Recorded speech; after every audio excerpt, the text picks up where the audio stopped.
नमस्कार, मी अभिनेत्री सोनाली कुलकर्णी। स्वागत आहे तुमचं सर्वसामान्य माणसांच्या असामान्य कर्तृत्वाची यशोगाथा मांडणाऱ्या या प्रेरणादायी कार्यक्रमात, ज्याचं नाव आहे reseal.in प्रस्तुत यशोस्तुते। मंडळी, असं म्हणतात की सौंदर्य हे चेहऱ्यामध्ये नसून मनामध्ये असतं, आणि अशाच मनाने जर ठरवलं की अनेक चेहरे सुंदर करायचे तर मग विचारूच नका। अशीच एक सुंदर व्यक्ती सुंदर चेहऱ्यासह आपल्या बरोबर आलेली आहे, जी सौंदर्य तज्ञ सुद्धा आहे आणि सौंदर्य प्रसाधन व्यवसायात नावलौकिक देखील कमवलेलं आहे। आपण स्वागत करूयात लीना जाधव यांचे, ज्या स्वतः एक महिला उद्योजक आहेत आणि त्याच बरोबरीने कॉस्मेटॉलॉजिस्ट सुद्धा आहेत। अर्थात त्यांच्याशी गप्पा मारणार आहोत या व्यवसायाबद्दल, पण त्याआधी जाणून घेऊयात त्यांच्या या प्रवासाबद्दल एका चित्रफितीद्वारे। प्राथमिक व माध्यमिक शिक्षण पूर्ण झाल्यानंतर लीना जाधव यांचे लवकरच लग्न झाले।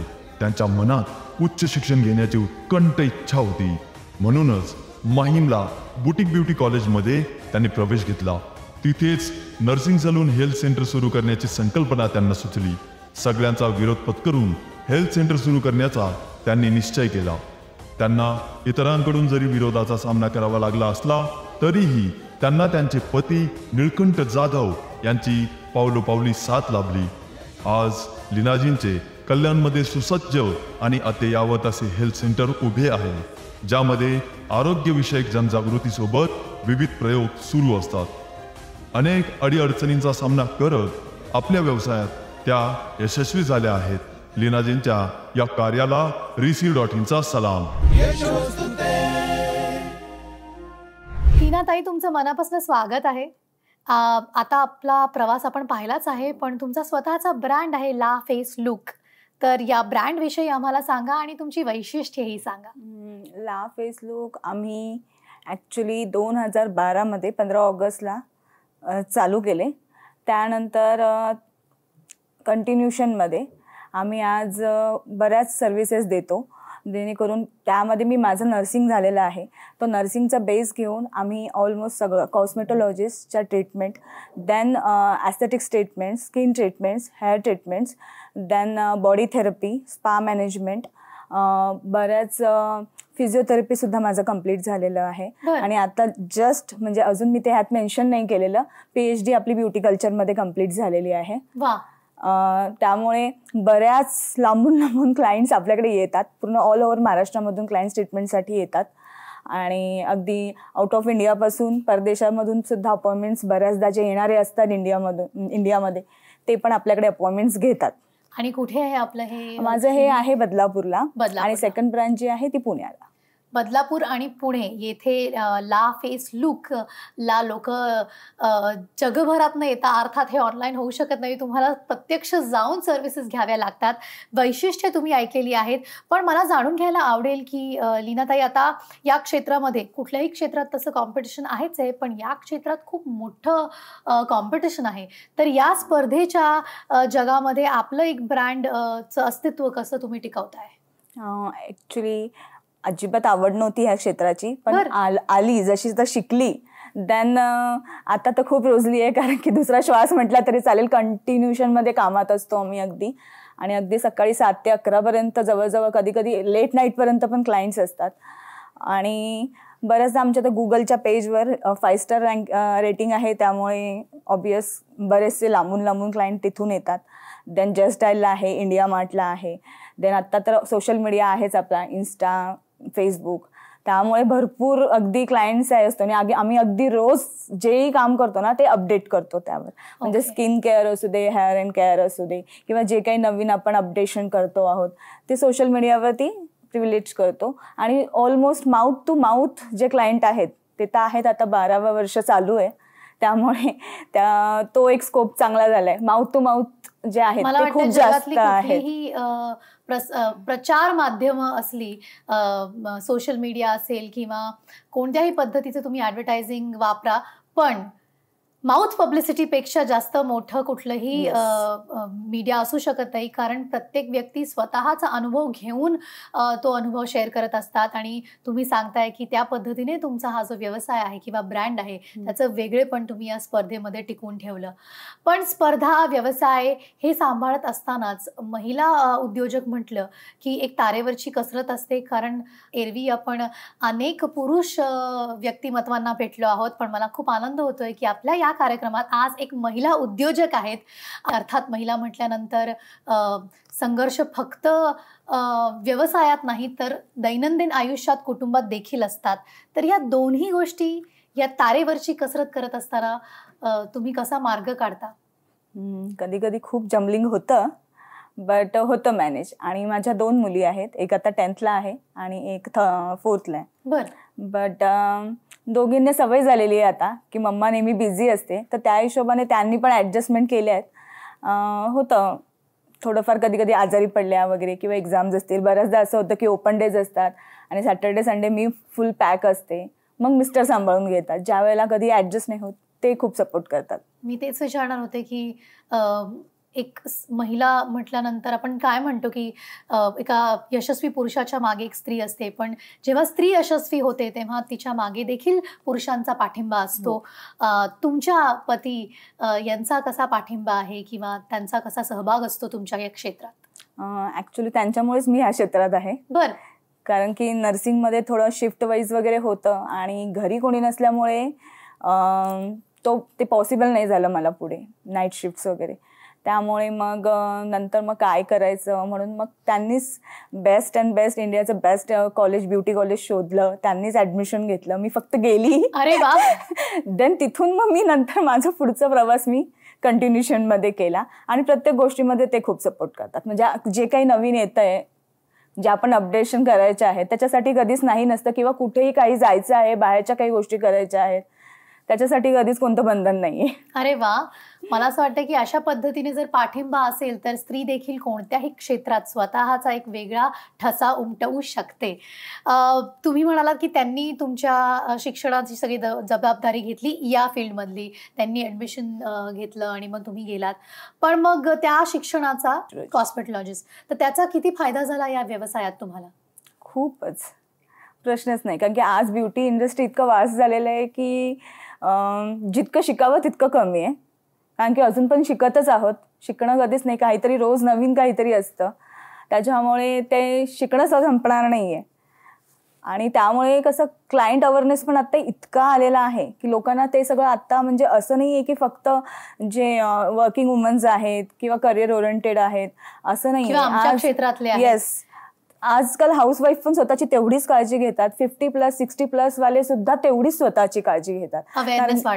येस. कारण की आता माझ्याकडे जेवढा क्लायंट ग्राउंड आहे ना, अबाव 55, 60, लिटरली 70, 80 वाले पण आहेत. अरे वा. जे अगदी manicure, pedicure, skin treatments, anti ageing साठी येतात आणि रेग्युलर येतात. म्हणजे असं नाही की कधीतरी काहीतरी असेल तर येतात, असे नाही आहेत.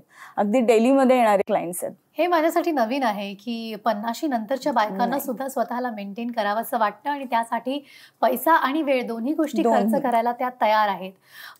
तर कॉस्मेटॉलॉजीचं तुम्ही प्रशिक्षण घेतलंच, पण अर्थात तुम्ही नर्सिंगचं बॅकग्राऊंड आहे तुमचं, तर त्या क्षेत्राचा किंवा त्याच्या प्रशिक्षणाचा तुम्हाला याच्यामध्ये काही फायदा झाला का? हो, एक तर सगळ्यात पहिला तर मला कॉस्मेटॉलॉजी करताना फायदा झाला. कारण की नर्सिंगमध्ये अॅनाटॉमीचा बेस खूप स्ट्रॉंगली होता. तो मला कॉस्मेटॉलॉजीमध्ये यूज टू झाला, मेडी एस्थेटिक्समध्ये यूज टू झाला. देन मी डायटिशियन, न्यूट्रिशनिस्टचं पण पूर्ण केलं, त्यात पण झाला. देन फिजिओथेरपी कम्प्लीट केलं, त्यात पण झाला.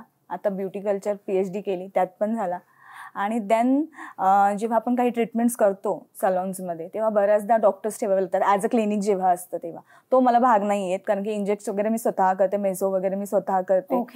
कोणतेही अगदी वार्ड्स असू दे, मोल्स असू दे, कितीही मोठे असू देत, अगदी म्हणजे कधी कधी काही तर असे आहेत की त्यांना डॉक्टरने सर्जरी सांगितलेली असते, ते आपण करते. तिथेच इंजेक्शन वगैरे, TT वगैरे आपण सगळं देतो. ड्रेसिंग वगैरे सगळं प्रॉपर करून त्यांना आपण हे करतो, बाहेर काढतो.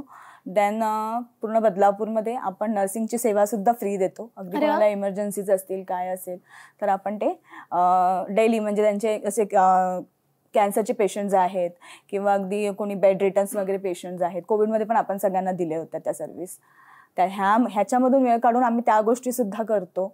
आणि देन मी मेंटल रिटायर्ड मुलांसाठी पण काम करते. एक आधार म्हणून संस्था आहे बदलापूरला, त्यांच्यासाठी पण, आणि अजून बऱ्याच आहेत तिथे. डेली माझं म्हणजे ऑलमोस्ट मंडे तर माझा कम्प्लीट तिथेच असतो. देन आणि बाकी जसं कॉलिंग असेल तसं मी जाते. त्या सगळ्या सेवा आपल्या फ्री असतात. आणि त्याच्यातूनच मला आता 2023चा नॅशनल पुरस्कार सुद्धा मिळाला. क्या बात आहे. खूप खूप खूप अभिनंदन तुमचं. मला वाटतं की फक्त बाहेरी सौंदर्य नाही तर आतूनही ही व्यक्ती इतकी सुंदर आहे म्हणून फक्त व्यवसायापुरता नाही तर समाजकार्यासाठी सुद्धा त्यांनी आपल्या नर्सिंग बॅकग्राऊंडचं आणि कॉस्मेटॉलॉजी बॅकग्राऊंडचा वापर करून घेतलेला आहे. आणि मला असं वाटतंय की यामुळे त्यांची ही जर्नी अतिशय वाखाणण्याजोगी आहे. पण लीनाताई, तरीही सौंदर्य म्हटलं की तुमच्यासमोर काय व्याख्या येते? सगळ्यात मेन तर स्वतःची हेल्थ. आणखी आपली हेल्थ चांगली असेल तर बाकी सगळं छान. तुम्ही आतून सुंदर असाल तर तुम्ही चेहऱ्यावर तुमच्या ते सौंदर्य झळकतं. एक मन आणि आपली स्वतःचं हेल्थ, हे 2 गोष्टी जर व्यवस्थित असतील तर ते मेन सौंदर्य आहे. बाकीचं तर आपण वरून, मी आहे त्याच्यासाठी त्याच्यासाठी लीनाताई आहेच आहेत. लीनाताईने गेल्या 12 वर्षांमध्ये अतिशय सुंदर पद्धतीने हा व्यवसाय सुरू ठेवलेला आहे. पण त्यात अनेक संघर्षांनाही त्यांना सामना करावा लागला असेल. आपण जाणून घेऊयात. त्यांनी या व्यवसायात 12 वर्षांमध्ये खूप प्रेम, खूप प्रसिद्धी आणि खूप यश मिळवलेलं आहे. पण त्याच बरोबरीने संघर्षांना देखील सामोरं जावं लागलं असणार आहे. तर काय कशा पद्धतीचे संघर्ष या क्षेत्रात येऊ शकतात आणि तुम्हाला आले आणि तुम्ही त्यांना कसं सामोरे गेलात? संघर्ष म्हणजे आम्हाला स्टार्टिंगपासूनच होता. कारण की अगदी 0मधून आम्ही हे केलं होतं. कारण की सासरहून पण तसं सपोर्ट नव्हता. कारण की माझे मिस्टर पण एकटेच आहेत, म्हणजे आई वडील नाही आहेत. आणि माझ्या इथून पण माझे वडील पण रिक्षा ड्रायव्हर होते. त्याच्यामुळे असं फायनान्शियल सपोर्ट असा नव्हता. आम्ही सगळं एकदम हे करून ते शिक्षण पण घेतलं आणि त्यानंतर सगळं होतं ते आउटपुट टाकून आम्ही तो बिझनेस स्टार्टअप केला होता. बऱ्याचदा असंही आम्हाला म्हणजे बऱ्याच जणांनी सांगितलेलं, कशाला तुम्ही एवढं लोन वगैरे काढताय, कशाला कर्ज काढताय आणि करताय, त्याच्यापेक्षा जॉबच करू दे. म्हणजे एक हे आपली जी मराठी हे आहे ती. मग नंतर मिस्टरच बोलले की नाही बस आपल्याला करायचंच आहे. त्यामुळेच आपण मराठी माणसं मागे राहतो.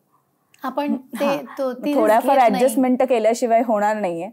तर त्या आम्ही केल्या आमचं सगळं आउटपुट्स टाकून. त्यामुळे आम्ही अजिबात कधीच नाही, अगदी माझी डिलिव्हरी झालेली ना तरी मी 3ऱ्या दिवशीपासून सलूनमध्ये होती. क्या बात आहे. कारण की त्यावेळेला आम्ही इतकं म्हणजे तेवढा म्हणजे असं घरी राहू शकतो आपण किंवा काम न करता राहू शकतो हे विचारच नव्हता तेव्हा डोक्यामध्ये. मग तो एक पिरियड होता त्यावेळेला, म्हणजे 2nd डिलिव्हरीच्या वेळेला. आणि त्यानंतर आता जो होता तो कोविडमध्ये होता, जेव्हा 4 मंथ्स कम्प्लीट सगळं बंद होतं. तर मग पण तरी पण आम्ही अगदी कोविड संपला त्यानंतर अगदी म्हणजे ज्या दिवशी डिक्लेअर केलं की सॅलॉन्स चालू होतील अगदी त्या दिवशीपासून आपण वर्किंग मध्ये आहोत. फुल फील्डमध्ये पूर्ण बदलापूरमध्ये सगळ्यात पहिलं आपलं चालू झालं होतं. आणि त्याच्यानंतर मी परत बंद नाही केलं. 2nd कोविडमध्येही नाही बंद केलं. नाही, आणि अशी पुढे आयुष्यात कधीही वेळ येऊ नये. तुम्ही ज्या पॅशननी, ज्या जिद्दीने, ज्या हिमतीने काम करताय, हा व्यवसाय सुरू ठेवलाय, तो असाच अविरत सुरू राहू देत, याबद्दल शुभेच्छा. पण अशा अनेक मुली असतील, तरुण मुली असतील किंवा हाऊसवाईफ्स असतील, किंवा तुम्ही म्हणालात की 50शी नंतर देखील आता महिलांना वेगळं जगायचं आहे, तर कदाचित अशा काही महिला असतील ज्यांना 50शीत 60ीत असं वाटत असेल की आपणही काहीतरी नवीन व्यवसाय सुरू करावा किंवा या क्षेत्रात यावं. अशा महिलांना तुम्ही काय संदेश द्याल? एकतर त्यांनी यावं आणि करावं. कारण की आपण जेव्हा काही इन्व्हेस्टमेंट करतो त्यावेळेला तेवढ्याच जिद्दीने, म्हणजे बरेच जण असे असतात की येतात पण कम्प्लीट जेव्हा ज्या वेळेला ती काम करायची जेव्हा ती गोष्ट येते ना तेव्हा मग कमी पडतात, घाबरतात आणि मग मधूनच सोडून देतात. तर ते घाबरू नका. तुम्ही कम्प्लिटली स्वतःला त्याच्यामध्ये झोकून द्या. काम आवडीने करा. आवडीने कराल तर तुम्हाला सवड पण मिळेल आणि नक्कीच आहे यशही मिळेल. क्या बात आहे. हे अतिशय महत्त्वाचं मौल्यवान तुम्ही म्हणालात की त्याच्यात पडल्यानंतर आपण डगमगतो, आपल्याला संकट आली की आपण घाबरतो, थांबतो, अरे आपण करूयात की नाही असा विचार करतो, स्वतःवरती शंका येते, परिस्थितीवरती शंका येते, मार्केटवरती शंका येते. पण कुठल्याही संकटांना घाबरू नका. ठरवलं मनाशी की मग कशीही वाट असेल चालत राहा, यश तुमचंच असेल.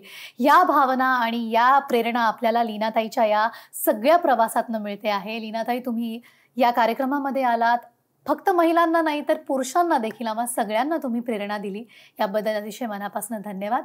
तुमचा हा प्रवास असाच सुरू राहू देत. तुमचं हे ब्रँड जगभर असं पोहोचू देत, यासाठी खूप मनापासून शुभेच्छा. आणि अनेक लोकांचं आयुष्य असंच तुम्ही सुंदर करत राहा, याबद्दल खूप खूप मनापासून शुभेच्छा. आणि आत्ता या भागामध्ये इथेच थांबायची वेळ झाली आहे. तुम्ही पाहत राहा सर्वसामान्य माणसांच्या असामान्य कर्तृत्वाची यशोगाथा मांडणारा हा प्रेरणादायी कार्यक्रम, ज्याचं नाव आहे reseal.in प्रस्तुत यशोस्तुते.